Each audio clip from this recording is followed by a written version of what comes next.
جب پوچھا گیا حضور یہ قربانیاں کیا ہیں، فرمایا تمہارے باپ ابراہیم کی سنت ہے، اور فرمایا کہ ان کو خوش دلی سے اللہ کی راہ میں قربان کرو۔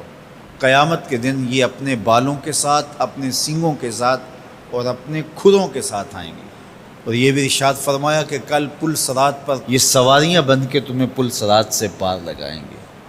اور جب قربانی کے لیے کوئی شخص جانور خوش دلی کے ساتھ رضائے الہی کے حصول کے لیے ذبح کرتا ہے تو اس جانور کا خون زمین پر گرنے سے قبل یہ عمل قبول کر لیا جاتا ہے۔ اور یہ بات بھی ذہن میں رکھیے گا کہ ایام نہر یہ 3 دن جو خون بہانے کے ہیں، 10، 11 اور 12 تاریخ، ان ایام میں آپ جو بھی عمل کریں، نماز پڑھیں اور دیگر صالح اعمال کریں، بہت قابل قبول ہیں اور اللہ ان کو قدر کی نگاہ سے دیکھتا ہے۔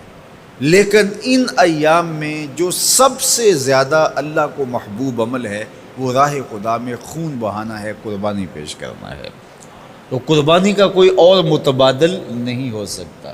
کچھ لوگ یہ فلسفہ ان دنوں کے اندر بیان کرتے ہیں کہ 20-50 ہزار کی قربانی کرنے کی بجائے اتنے اگر کسی غریب کو دے دیے جائیں تو اس کے 2-3 مہینے خیریت سے گزر جاتے ہیں، اور وہ گھر کے اندر جو ہے وہ ضرورت کی چیزیں ڈال لے تو گوشت تو 2-4 دن کے اندر کھایا پیا جاتا ہے، ختم ہو جاتا ہے۔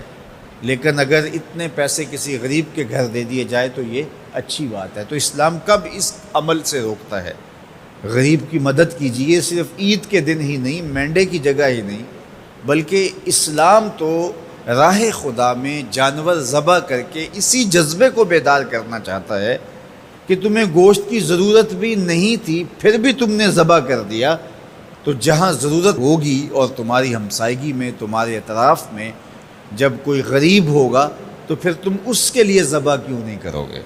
اس کے لیے تم قربانی کیوں نہیں کرو گے؟ اِثار کیوں نہیں کرو گے؟